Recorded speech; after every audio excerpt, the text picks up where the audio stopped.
finishes off in style. A magnificent strike into the crowd. வணக்கம் நண்பர்களே, welcome to my channel Cocktail Furious. The same time welcome to new edition of Sri Lanka tour of Bangladesh. So Sri Lanka வந்து பார்த்தீங்கன்னா 3 T20, 3 ODI and 2 test match விளையாட போறாங்க பங்களாதேஷ்ல. Full tour தான் சொல்ல முடியும். ஜென்ரலாகவே ஸ்ரீலங்கா அண்ட் பங்களாதேஷ்னாலே அந்த ஒரு ரைவல்ரி இருக்குங்க. இது வந்து பார்த்தீங்கன்னா அந்த நிதாஸ் ட்ராஃபிலேருந்து அந்த ரைவல்ரி ஸ்டார்ட் ஆயிடுச்சு. ஸோ லாஸ்ட் ஒரு 4 வருஷமாவே வந்து பார்த்தீங்கன்னா பங்களாதேஷ் ஸ்ரீலங்கானா ஒரு இந்தியா பங்களாதேஷ், ஒரு இந்தியா பாகிஸ்தான் மாதிரி தான் ஆக்சுவலா போயிட்டு இருக்கு. அது ஒரு டக் ஆஃப் வார் மாதிரி பயங்கரமா போயிட்டு இருக்கு. அது உங்க எல்லாருக்குமே தெரியும். அண்ட் இந்த மேட்ச் வந்து பாத்தீங்கன்னா கிட்டத்தட்ட நிறைய சில விஷயங்கள்லாம் நடந்துச்சு. அட் சேம் டைம் மேட்சும் சூப்பரா முடிஞ்சது. டு பி வெரி ஆனஸ்ட், ஒரு த்ரில்லர் ஆஃப் மேட்ச் தான். அண்ட் 2 டஃப் டீம்ஸ், கண்டிப்பா 2 பேருமே வந்து பாத்தீங்கன்னா கிட்டத்தட்ட ஈக்குவல் டீம்ஸ் தான். சப் கான்டினன்ட்ஸ் எடுத்துக்கிட்டீங்கன்னு வச்சுக்கோங்களேன், 2 டீமுமே என்னைக்குமே ஒரு ஈக்குவல் டீம் தான். ஸ்ரீலங்காவா இருக்கட்டும், பங்களாதேஷா இருக்கட்டும், அவங்க 2 டீமும் மேட்ச் விளையாடினாலே டஃப் கொடுத்து தான் விளையாடுவாங்க. அவ்வளவு ஈஸியா இருக்காது. அதுதான் இந்த ஃபர்ஸ்ட் T20 நடந்துச்சு. ஸோ முதல் T20 பங்களாதேஷ் வர்சஸ் ஸ்ரீலங்கா எங்க நடந்ததுன்னா சைல்ஹெட் அப்படின்ற ஒரு சிட்டியில நடந்துச்சு. ஜென்ரலாவே சைல்ஹெட் வந்து பாத்தீங்கன்னா ஸ்லோவா இருக்கும், இல்ல பேட்டிங் விக்கெட்டா இருக்குங்க. பட் மேட்ச் ஆரம்பிக்கும் போது நான் பிச்சை பார்த்தா கிரவுண்ட்ல தான் பச்சை பச்சையா இருக்கு, பிச்சும் ஒரே பச்சை பச்சையா ஈக்குவலா இருக்கு. என்னடா அது அதிசயமா இருக்கு, பங்களாதேஷ்ல இப்படி ஒரு கிரீன் விக்கெட்டான்னு சொல்லி. பட் நான் ஏற்கனவே ஒரு சில விஷயங்கள்ல படிச்சிருக்கேன் ஒரு ஆர்டிகல்ல. என்னன்னா பங்களாதேஷ் வந்து ரீசென்ட் டைம்ஸ்ல அவங்க டொமஸ்டிக் ஸ்ட்ரக்சரை டெவலப் பண்ணணுன்றதுக்காக ஈவன் டொமஸ்டிக் மேட்சஸ் கூட கிரீன் விக்கெட் தான் கொடுத்துருக்காங்க. அது ஏன்னா ஃபாஸ்ட் பவுலர்ஸை டெவலப் பண்ணணும். எஸ், அவங்க கிட்ட வந்து நியூமரஸ் ஸ்பின்னர்ஸ் இருக்காங்க. ரைட் ஆர்ம் ஸ்பின்னர்ஸா இருக்கட்டும், லெஃப்ட் ஆர்ம் ஸ்பின்னர்ஸா இருக்கட்டும், நிறைய பேர் இருக்காங்க. பட் ஃபாஸ்ட் பவுலர்ஸை டெவலப் பண்றது இட்ஸ் ஆல்வேஸ் பெட்டர். ஏன்னா நாளைக்கு ஒரு அவே கண்டிஷன்ஸ், ஒரு சீனா கண்ட்ரீஸ்ன்னு போனா ஒரு 3-4 ஃபாஸ்ட் பவுலர்ஸாவது கன்னு மாதிரி இருக்கணும். அதுதான் எங்களோட ஸ்ட்ராட்டஜின்னு ஒன்று பண்ணிட்டு இருக்காங்க. Which is very good actually. நல்ல விஷயம் தாங்க, பெரிய விஷயம். அது அந்த விஷயத்தை அவங்க ரிஸ்க் எடுத்து பண்றாங்கன்னா டெவலப்மெண்ட்காக தான் பண்றாங்க. அது எல்லாமே ஓகே. அதே மாதிரி தான் இந்த சைட்லைட் பிச்சும் சூப்பரா இருந்தது.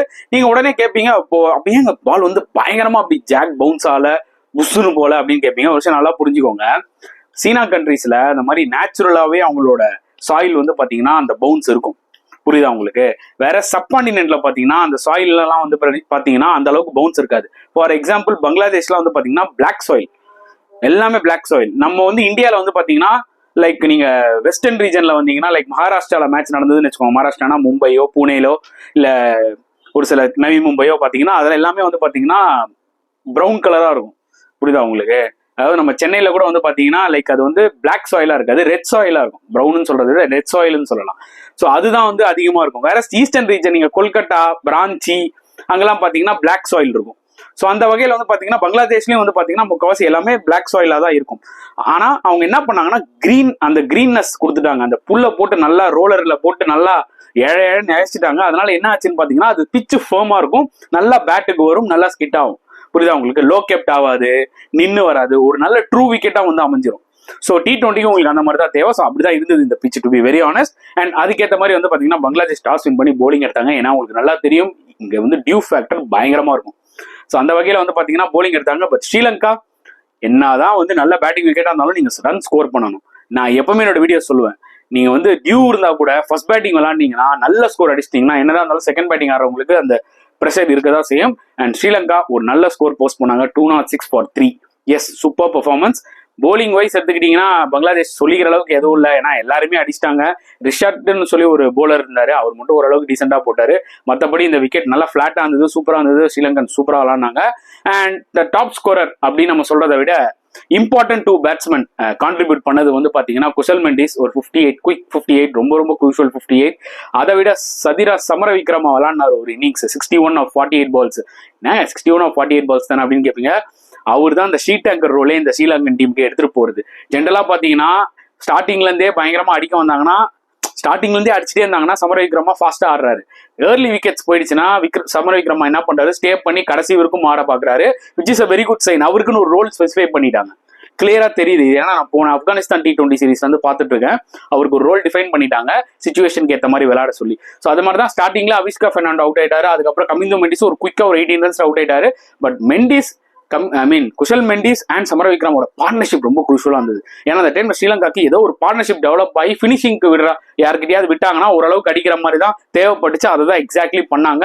மெண்டிஸ் ஒரு குயிக் 58 அண்ட் சமரவிக்ரமாவும் சூப்பரா விளாடினாரு அந்த 62 runsக்கு. அண்ட் லாஸ்டா சரித் அஸ்லங்கா வந்து பாத்தீங்கன்னா அந்த பினிஷர் ரோல பக்காவா முடிச்சாரு. 22 பால் 44 ரன். ஸோ வந்து பாத்தீங்கன்னா எல்லாமே பக்காவா முடிஞ்சுது. ஸ்ரீலங்கா எப்படி பிளான் பண்ணாங்களோ அதுக்கேற்ற மாதிரி தான் ஆக்சுவலா அந்த இன்னிங்ஸ் வந்து முடிஞ்சுது. So super innings. அஸ்லங்கா நல்லா பேட்டுக்கு நல்லா பால் வந்துச்சு. ஸோ பிக்அப் ஷாட்ஸ் எஸ்பெஷலி இந்த பாயிண்ட்ல ஓப்பன் பேஸ் பண்ணிலாம் ஒரு 6-4 அடிச்சாரு. செமையா விளாடினாரு. ஆக்சுவலி ஒரு நல்ல கேப்டன். சரித் அஸ்லங்கா தான் இந்த மேட்ச் கேப்டன். ஏன்னா அசரங்கா அவருக்கு வந்து பாத்தீங்கன்னா ஃபைன் போட்டிருக்காங்க. உங்களுக்கு நல்லா தெரியும், அந்த ஒரு ஆப்கானிஸ்தான் மேட்ச்ல நோ பால் அம்பையர் கொடுக்கல, அது காண்டாய் அசரங்கா பயங்கரமா பேசிட்டாரு. அதனால அவர் வந்து பாத்தீங்கன்னா ஒரு 2 மேட்ச் பேன் பண்ணி வச்சிருக்காங்க. அதனாலதான் அவரால் விளையாட முடியல. பட் இந்த சீரீஸ்ல வந்து அஸ்லங்கா தான் கேப்டன். ஸோ அந்த வகையில வந்து பாத்தீங்கன்னா ஒரு கேப்டன் இன்னிங் சொல்லானது அவருக்குமே ஒரு மிகப்பெரிய மோட்டிவேஷனலா இருந்திருக்கும். ஸோ 207 இந்த பிச்சில் அடிக்க முடியும்னு கேட்டீங்கன்னா தாராளமா அடிக்கலாம். ஏன்னா டியூவும் போக போக ரொம்ப அதிகமா வந்துட்டு இருந்தது அண்ட் பிச்சும் சூப்பரா இருக்கு. ஸோ அந்த வகையில வந்து பாத்தீங்கன்னா பங்களாதேஷ்க்கு ஒரு நல்ல ஆப்பர்ச்சுனிட்டி இருந்தது. பட் அவங்க வந்து பாத்தீங்கன்னா இனிஷியலா ஒரு புவர் ஸ்டார்ட் தான் சொல்ல முடியும். லிட்டன் தாஸ் ஒரு மட்டமான ஷாட் ஆடி அவுட் ஆனாரு. அப்புறம் டாப் ஆர்டர் ஃபெயிலியர். ஓவராலா வந்து பாத்தீங்கன்னா all of a sudden 68 for 4. ஓகேங்களா, ஒரு 8 ஓவர்ல 68 for 4 பங்களாதேஷ். ஓகேடா முடிஞ்சு போச்சுடா, இது அவ்வளவுதான்டா அப்படின்னு மாதிரி நினைச்சோம். ஆஞ்சலோ மேத்யூஸ் தான் சூப்பரா போட்டாரு. டாப் ஆர்டரை கைட்டிட்டாருன்னு தான் சொல்ல முடியும். 3 overs 17 runs 2 wickets. எப்போ மேத்யூஸ் திருப்பி உள்ள டீமுக்குள்ள வந்தாரோ, ஸ்ரீலங்கா டீமுக்குள்ள வந்தாரோ, பேட்டிங் போலிங் ரெண்டுத்திலுமே ரொம்ப குரூஷலா இருக்காருங்க. இப்ப புரியுது ஏன் அவங்க வந்து மேத்யூஸே நம்பி இருக்காங்கன்னு. ஏன்னா அவர் வந்து பாத்தீங்கன்னா இந்த ஏஜ்லயும் வந்து விளையாடுறாரு, ப்ரூவ் பண்றாரு அண்ட் மேட்ச் வின்னிங் பர்ஃபார்மன்ஸ் கொடுக்குறாரு. அண்ட் முக்கியமா உங்களுக்கு இந்த T20 வந்து பாத்தீங்கன்னா அந்த 3 overs 4 overs போடுறாரு, ரொம்ப வைட்டலா இருக்கு. அண்ட் இப்போ T20 வேர்ல்ட் கப் வரப்போது ஆஞ்சலோ மேத்யூஸ் ஒரு இம்பார்ட்டன்ட் ரோல் பிளே பண்ண போறாரு ஆக்சுவலி ஸ்ரீலங்காக்கு. அது மட்டும் டேம் ஷோர். Fantastic effort. இந்த பிச்சில் 3 overs 17 runs கொடுத்து 2 wickets எடுத்தது பெரிய விஷயங்க. அண்ட் 68 for 4ல தத்தளிச்சிட்டு இருந்தாங்க பங்களாதேஷ். அப்பதான் ஒரு பார்ட்னர்ஷிப் கிரியேட் ஆச்சுங்க. பா, வாய்ப்பே கிடையாது. மாமதுல்லாலாம் வந்து பாத்தீங்கன்னா எனக்கு தெரிஞ்சு இந்த பங்களாதேஷ்ல ஒரு டீசென்டான பிளேயர் மாமதுல்லா தான். புரியுதா உங்களுக்கு? கேரக்டர் வைஸும் சரி, பிளேயர் வைஸும் சரி, நிறைய கிரிட்டிக்கல் நாக்ஸ் விளையாடி இருக்காரு. புரியுதா உங்களுக்கு? நிறைய கிரிட்டிக்கல் நாக்ஸ் விளையாடி இருக்காரு. அண்ட் நிறைய பேருக்கு தெரியாது. ஒரு பக்கம் ஷகிபுல் ஹசன், தமீம் இக்பால், முஷ்பிகர் ரஹீம் இவங்கலாம் வந்து விளையாடி இருக்காங்க. பட் இவங்களோட ஷேட்ல தான் ஆக்சுவலா மாமதுல்லா இருந்தாரு. புரியுதா உங்களுக்கு? அதனாலதான் பெருசா ஆக்சுவலா மாமதுல்லா பத்தி வெளில யாரும் பேசிக்க மாட்டாங்க. பட் ஆனா இவங்களெல்லாம் விட ஒரு எவ்வளவோ குரூஷியல் நாக்லாம் ஆடி பங்களாதேஷ் வின் பண்ணி கொடுத்துருக்காரு. அதை யாருமே ஆக்சுவலா மறந்துடக்கூடாது. ஸோ அந்த வகையில தான் வந்து பாத்தீங்கன்னா ஒரு செம நாக் விளையாடினாரு. 58 தைரியமா ஃபர்ஸ்ட் பாலே இறங்கி கவர்ஸ்ல 6 விட்டாரு மேத்யூஸ் பால்ல. ஸோ அந்த அளவுக்கு அவர் ஒரு கான்பிடென்டா தான் வந்து இறங்கினாருன்னு தான் சொல்ல முடியும். நம்ம மாமதுல்லாவை பத்தி பாராட்டிட்டே இருக்கும்போது அவரு கூட ஒரு முக்கியமான பார்ட்னர்ஷிப் ஸ்டிச் பண்ணது ஜாக்கர் அலி. அவர் தான் டாப் ஸ்கோரரே. 68 of 31 balls, 4 boundary, 6 6. இந்த பிளேயரை தான் முதல் தடவை நான் பாக்குறேன். ஒரு டீசென்ட் பிளேயர் தான் வச்சுக்கோங்களேன். நல்லா பேட்டுக்கு வந்துச்சு, அதனால நல்லா விளையாடினாரு. நல்ல ஒரு ஹிட்டர். ஸோ டெஃபினட்டா ஒரு T20 கிரிக்கெட்டுக்கு வந்து பாத்தீங்கன்னா பங்களாதேஷ்க்கு ஒரு நல்ல ஃபைன் தான் நம்ம சொல்லலாம். ஏன்னா இந்த பங்களாதேஷ் பிரீமியர் லீக்ல ஆக்சுவலா அவர் நல்லா பண்ணிட்டு இருந்திருக்காரு. அதனாலதான் அவருக்கு ஒண்ணுமே ஒரு ஆப்பர்ச்சுனிட்டி கொடுத்துக்கிட்டே இருக்காங்க பங்களாதேஷ். இது அவரோட 4வது மேட்ச்னு நினைக்கிறேன். பட் நிஜமே அவர்கிட்ட ஸ்டஃப் இருக்கு. டெஃபினட்டா ஒரு T20 நல்ல ஒரு T20 பிளேயரா ஃபியூச்சர்ல வரலாம். ஏன்னா அவரோட ஷாட்ஸ் எல்லாம் வந்து பாத்தீங்கன்னா எதுவுமே வந்து லைக் அரையும் குறையுமா இல்ல, அடிக்கணும்னு டிசைட் பண்ணாருன்னா கிளீனா அடிக்கிறாரு. ஸோ நல்ல டேலண்ட். ஸோ அவர் தான் வந்து பாத்தீங்கன்னா ஒன்ஸ் மாமதுல்லா அவுட் ஆயிட்டா கூட கடைசி வரைக்கும் ஜாக்கர் அலி தான் டீம் எடுத்துட்டு போனுச்சு. லாஸ்ட் 6 balls 12 runs இருக்கும்போது கூட வந்து பாத்தீங்கன்னா ஜாக்கர் அலியை நம்பி தான் ஆக்சுவலா இருந்தாங்க. ஏன்னா அந்த லெவலுக்கு அவர் விளையாடிட்டு இருந்தாரு. எங்கேயோ இருக்கிற கேம் எங்கேயோ கொண்டு வந்துட்டாரு பங்களாதேஷ்.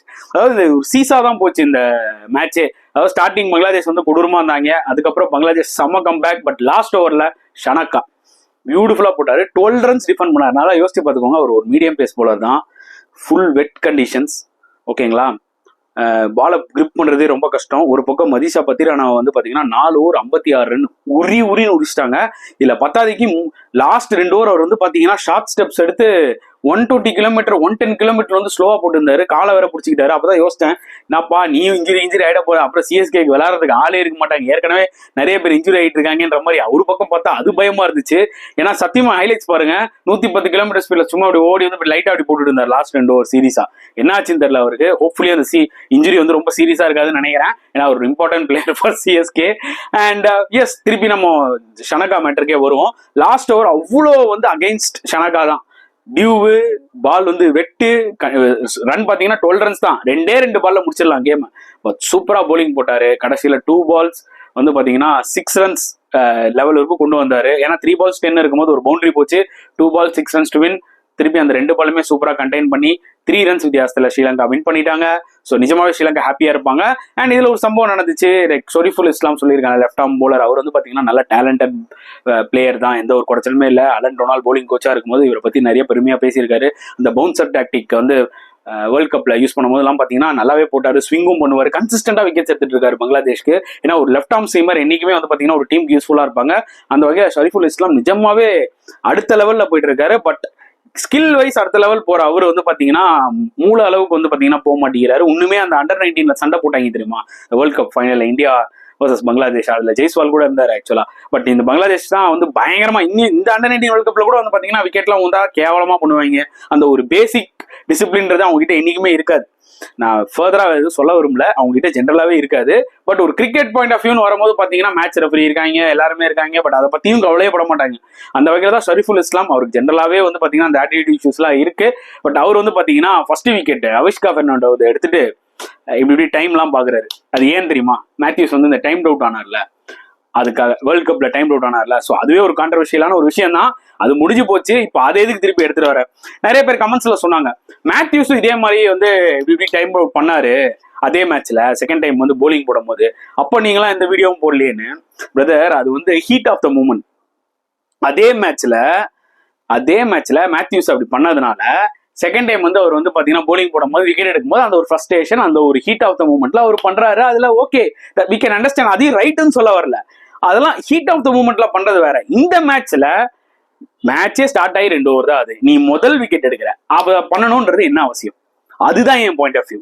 நான் வந்து பாத்தீங்கன்னா இவருக்கு சப்போர்ட் பண்றேன்னு சொல்ல வரல. ஹீட் ஆஃப் த மூமெண்ட்ல நடக்கிறது வந்து பாத்தீங்கன்னா அந்த மேட்சுக்கு சம்டைம்ஸ் அந்த ஒரு விறுவிறுப்பை கூட கொடுக்கும். ஆனா பர்பஸா பண்றது வந்து பாத்தீங்கன்னா சரி கிடையாது. அந்த டிஃபரன்ஸ் தான் நான் சொல்ல வரேன். இதே மேத்யூஸ் பண்ணும்போது அந்த ஃப்ளோ இருந்தது. அந்த ஃபர்ஸ்ட் இன்னிங்ஸ்ல அவருக்கு நடந்தது, செகண்ட் இன்னிங்ஸ்ல விக்கெட் எடுத்தோன்னே அவர் வந்து பாத்தீங்கன்னா அந்த ஃப்ரஸ்ட்ரேஷன்ல பண்ணாரு. இவ்வளோ மாசம் முடிஞ்சு போச்சு, இப்போ என்னத்துக்கு வந்து ஒரு விக்கெட் எடுத்தோன்னே அவர் அப்படி பண்ணணும்? அது தப்பான விஷயம் தான் என்ன பொறுத்த வரைக்கும். ஸோ எனிவே ஸ்ரீலங்கா இந்த மேட்சை சூப்பரா வின் பண்ணிட்டாங்க. ஒரு த்ரில்லர் ஆஃப் மேட்ச் தான். ஸோ செகண்ட் T20 பங்களாதேஷ் எப்படியாவது கம்பேக் ஆகணும்னு நினைப்பாங்க. ஏன்னா கம்பேக் ஆனாதான் சீரிஸ் அலைவாகும், இல்லைன்னா ஸ்ரீலங்கா சீரிஸை தட்டிட்டு போயிடுவாங்க. எனிவேஸ் இந்த ரைவல்ரி ஸ்ரீலங்கா வர்சஸ் பங்களாதேஷ் ஒன்றும் பார்த்தீங்கன்னா பயங்கரமாக தான் போக போகுதுன்னு எனக்கு ஒரு ஃபீலிங் இருக்கு. It's going to be interesting டூருங்க. சத்தியமா இந்த டூர் ரொம்பவே இன்ட்ரெஸ்டா இருக்க போகுது. என்னோட ஃபீலிங் அதுதான். உங்களோட கருத்துக்கள் இந்த மேட்ச் பத்தி தாராளமா கமெண்ட் செக்ஷன்ல போடுங்க. இந்த வீடியோ பிடிச்சிருந்தா லைக் பண்ணுங்க, ஷேர் பண்ணுங்க, முடிஞ்சா சப்ஸ்கிரைப் பண்ணுங்க. ஸோ நெக்ஸ்ட் வீடியோல பார்க்கலாம் ஃப்ரெண்ட்ஸ். அன்டில் தென், பாய்.